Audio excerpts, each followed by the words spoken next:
பிணங்களின் இரத்தக்கரை என ஏளனம் செய்தார்கள். என் இருக்கையை தள்ளி வைத்தார்கள். ஆனால் இன்று அதே சமூகம் வியந்து பார்க்கும் ஒரு சாதனையாளராக நிமிர்ந்து நிற்கிறேன். இலங்கையின் ஒரே பெண் எம்பாமர் சினேகா உத்யானி நேத்ரகுமாரி. 19 வயதையான இந்த சினேகா ஒரு கசப்பான உண்மையைச் சொல்கிறார்.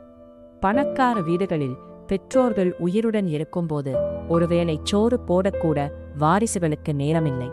அவர்கள் அணுக்கடைந்த உடைகளுடனும் தனிமையின் துர்நாற்றத்துடனும் ஒதுக்கப்பட்டிருக்கிறார்கள். ஆனால் அவர்கள் இறந்த அடுத்த நிமிடம் அதே பிள்ளைகள் ஓடி வந்து கேட்கிறார்கள், என் பெற்றோர் அழகாக தெரிய வேண்டும். விலையுயர்ந்த சவப்பெட்டி, மலர் அலங்காரம் என லட்சக்கணக்கில் செலவு செய்கிறார்கள். உயிருடன் இருந்தபோது தராத மரியாதையை இறந்த பின் காட்டும் இந்த உலகம் ஒரு மிகப்பெரிய போலித்தனம் என்கிறார் சினேகா. சினேகா ஒரு இளம்பெண், சடலங்களுக்கு உயிர் கொடுக்கும் ஒரு கலைஞர். 8 வயதில் தந்தையின் கைப்பிடித்து சவக்கிடங்குக்கு வந்தவர். 15 வயதில் பிடிவாதமாக இந்த தொழிலை கற்றுக்கொண்டார். பாடசாலையில் அவர் சந்தித்த அவமானங்கள் ஏராளம். பிணங்களை தொடுபவள், அசுத்தமானவள் என ஆசிரியர்களும் மாணவர்களும் அவனை ஓரங்கட்டினார்கள். மன உளைச்சலால் கல்வி தடைப்பட்டது. ஆனால் தனது லட்சியத்திலிருந்து அவர் பின்வாங்கவில்லை. ஆண்கள் ஆதிக்கம் செலுத்தும் இந்த துறையில் ஒரு பெண்ணாக சினேகா எதற்காக நிற்கிறார்?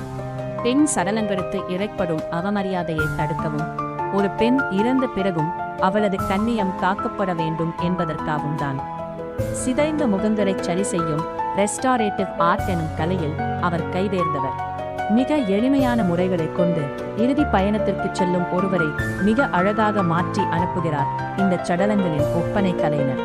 இன்று தனது கணவருடன் இணைந்து பணியாற்றும் சினேகாவின் கனவு ஒரு சொந்த மலரகம் திறக்க வேண்டும் என்பதுதான்.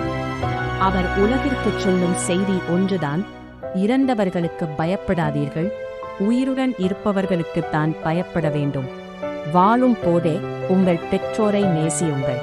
நமது சேனலுக்கு நீங்கள் புதியவர் என்றால் மறக்காமல் சப்ஸ்கிரைப் செய்துவிட்டு பெல் ஐகானை கிளிக் செய்யுங்கள். அப்போதுதான் நான் பதிவிடும் பயனுள்ள வீடியோக்கள் உங்களை தேடி வரும். இந்த தகவல் உங்களுக்கு பிடித்திருந்தால் வீடியோவிற்கு ஒரு லைக் போடுங்கள். அப்படியே நமது சேனலையும் சப்ஸ்கிரைப் செய்து ஆதரவு தாங்களும்.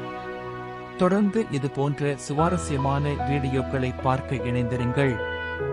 அடுத்த வீடியோவில் சந்திப்போம். நன்றி.